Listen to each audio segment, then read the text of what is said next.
இன்றைய திருப்பலி வாசகங்கள். பொதுக்காலம் 18ஆம் வாரம் திங்கள். முதல் வாசகம். அனனியாவே, கூர்ந்து கேள், ஆண்டவர் உன்னை அனுப்பவில்லை. அப்படி இருந்தும் இம்மக்கள் பொய்யை நம்பும்படி நீ செய்து விட்டாய். இறைவாக்கினர் எரேமியா நூலிலிருந்து வாசகம். அதிகாரம் 28, இறை வார்த்தைகள் 1 முதல் 17 முடிய.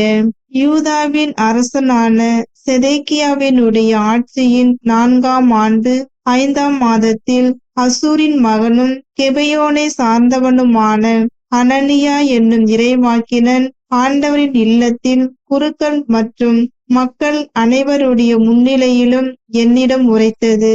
இஸ்ரேலின் கடவுளான படைகளின் ஆண்டவர் இவ்வாறு கூறுகிறார்: பாபிலோனிய மன்னனது முகத்தை நான் முறித்தெறிந்து விட்டேன். பாபிலோனிய மன்னன் நேபுகத்நேசர் இவ்விடத்தில் இன்று கவர்ந்து பாபிலோனுக்கு எடுத்து சென்றுள்ள ஆண்டவரது இல்லத்தின் கலங்கள் எல்லாவற்றையும் 2 ஆண்டு காலத்திற்குள் இவ்விடத்திற்கு திரும்ப கொண்டு வருவேன். அத்தோடு யோயாக்கிமின் மகனும் யூதாவின் அரசனுமான எக்கோனியாவையும் பாபிலோனுக்கு நாடு கடத்தப்பட்ட யூதா மக்கள் அனைவரையும் இவ்விடத்துக்கு நான் திரும்ப கொண்டு வருவேன். ஏனெனில் பாபிலோனிய மன்னனது நுகத்தை நான் முறித்தெறிவேன் என்கிறார் ஆண்டவர். அப்பொழுது ஆண்டவரின் இல்லத்தில் நின்று கொண்டிருந்த குருக்கள் மக்கள் அனைவர் முன்னிலையிலும் இறைவாக்கினர் எரேமியா இறைவாக்கினன் அனனியாவிடம் பேசினார். இறைவாக்கினர் எரேமியா அவனை நோக்கி, ஆமேன், ஆண்டவர் அவ்வாறு செய்வாராக. நீர் உரைத்த சொற்களை ஆண்டவர் நிறைவேற்றுவாராக. ஆண்டவர் இல்லத்தின் கலங்களையும் நாடு கடத்தப்பட்டோர் அனைவரையும் பாபிலோனிலிருந்து இவ்விடத்திற்கு திரும்ப கொண்டு வருவாராக. ஆயினும் உம் செவிகளிலும் மக்கள் அனைவரின் செவிகளிலும் விழும்படி நான் உரைக்கும் இச்சொல்லை கவனித்து கேளும். உமக்கும் எனக்கும் முன்பே பண்டைய நாள்களில் வாழ்ந்த இறைவாக்கினர் பல நாடுகள் பேரரசுகளுக்கு எதிராக போர், துன்பம், கொள்ளை நோய் ஆகியவை பற்றி இறைவாக்கு உரைத்திருக்கின்றனர். நல்வாழ்வை முன்னறிவிக்கும் இறைவாக்கினரை பொறுத்தவரை அவரது வாக்கு நிறைவேறும் பொழுதுதான் ஆண்டவர் அவரை உண்மையாகவே அனுப்பியுள்ளார் என்பது தெரிய வரும் என்றார். அதை கேட்ட இறைவாக்கினன் அனனியா இறைவாக்கினர் எரேமியாவின் கழுத்தில் இருந்த நுகத்தை பிடுங்கி முறித்தெறிந்தான். மேலும் அனனியா எல்லா மக்கள் முன்னிலையிலும் ஆண்டவர் கூறுவது இதுவே: இவ்வாறே பாபிலோனிய மன்னன் நேபுகத்நேசரின் நுகத்தை இன்னும் 2 ஆண்டுகளில் மக்கள் இனத்தார் அனைவருடைய கழுத்தினின்றும் பிடுங்கி முறித்தெறிவேன் என்றான். உடனே இறைவாக்கினர் எரேமியா அவ்விடம் விட்டு அகன்றார். இறைவாக்கினன் அனனியா இறைவாக்கினர் எரேமியாவின் கழுத்தில் இருந்த நுகத்தை முறித்தெறிந்த சில நாள்களுக்கு பின்னர் ஆண்டவரின் வாக்கு எரேமியாவுக்கு அருளப்பட்டது. நீ போய் அனனியாவிடம் சொல், ஆண்டவர் கூறுவது இதுவே: நீ மர நுகத்தை முறித்தெறிந்தாய், அதற்கு பதிலாக இரும்பு நுகத்தை செய்து கொள்வாய். ஏனெனில் இஸ்ரேலின் கடவுளாகிய படைகளின் ஆண்டவர் கூறுகிறார்: இந்த மக்கள் இனத்தார் அனைவரின் கழுத்தில் இரும்பு நுகத்தை வைத்துள்ளேன். ஆதலால் அவர்கள் பாபிலோனிய மன்னன் நேபுகத்நேசருக்கு அடிபணிந்து பணிவிடை செய்வார்கள். காட்டு விலங்குகளையும் அவனிடம் ஒப்புவித்திருக்கிறேன். அப்பொழுது இறைவாக்கினர் எரேமியா இறைவாக்கினன் அனனியாவிடம் கூறியது: அனனியாவே, கூர்ந்து கேள், ஆண்டவர் உன்னை அனுப்பவில்லை. அப்படி இருந்தும் இம்மக்கள் பொய்யை நம்பும்படி நீ செய்துவிட்டாய்.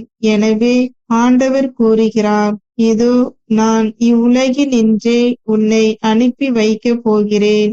ஆண்டவருக்கு எதிராக மக்கள் கிளர்ச்சி செய்யுமாறு நீ போதித்ததால் இந்த ஆண்டிலேயே நீ சாவாய். அவ்வாறு அதே ஆண்டு 7ஆம் மாதத்தில் இறைவாக்கினன் அனனியா மாண்டான். ஆண்டவரின் அருள்வாக்கு. இறைவனுக்கு நன்றி. பதிலுரை பாடல். திருப்பாடல் 119. இறைவார்த்தைகள் 29-43. 79, 80, 95 மற்றும் 102. பல்லவி. ஆண்டவரே, எனக்கு உம் விதிமுறைகளை கற்பியும். பொய் வழியை என்னை விட்டு விலக்கி அருளும். உமது திருச்சட்டத்தை எனக்கு கற்றுத்தாரும்.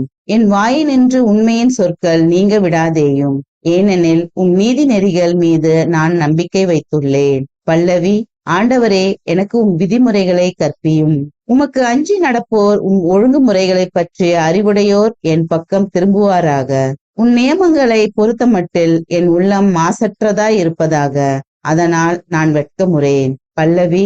ஆண்டவரே, எனக்கு உம் விதிமுறைகளை கற்பியும். தீயோர் என்னை அழிக்க காத்திருக்கின்றனர். நானோ உம் ஒழுங்குமுறைகளை ஆழ்ந்து சிந்திக்கின்றேன். உம் நீதி நெறிகளை விட்டு நான் விலகவில்லை. ஏனெனில் நீர்தாமே எனக்கு கற்றுத்தந்தீர். பல்லவி. ஆண்டவரே, எனக்கு உம் விதிமுறைகளை கற்பியும். நற்செய்திக்கு முன் வாழ்த்தொலி. அல்லேலுயா, அல்லேலுயா. மனிதர் அப்பத்தினால் மட்டுமல்ல, மாறாக கடவுளின் வாய்ச்சொல் ஒவ்வொன்றாலும் வாழ்வர். அல்லேலுயா, அல்லேலுயா. நற்செய்தி வாசகம். நானும் கடல் மீது நடந்து உம்மிடம் வர ஆணையிடும். மத்தேயு எழுதிய தூய நற்செய்தியிலிருந்து வாசகம். அதிகாரம் 14, இறைவார்த்தைகள் 22 முதல் 36 முடிய. அக்காலத்தில் இயேசு கூட்டத்தினரை அவ்விடத்திலிருந்து அனுப்பி கொண்டிருந்தார். அப்பொழுது சீடரையும் உடனே படகேறி தமக்கு முன் அக்கரைக்கு செல்லுமாறு அவர் கட்டாயப்படுத்தினார். மக்களை அனுப்பிவிட்டு அவர் தனியே இறைவனிடம் வேண்டுவதற்காக ஒரு மலையின் மேல் ஏறினார். பொழுது சாய்ந்த பிறகும் அங்கே அவர் தனியே இருந்தார். அதற்குள் படகு கரையிலிருந்து நெடுந்தொலை சென்று விட்டது. மேலும் எதிர்காற்று அடித்துக் கொண்டிருந்ததால் அலைகளால் படகு அலைக்கழிக்கப்பட்டது. இரவின் 4ஆம் காவல் வேளையில் இயேசு அவர்களை நோக்கி கடல் மீது நடந்து வந்தார்.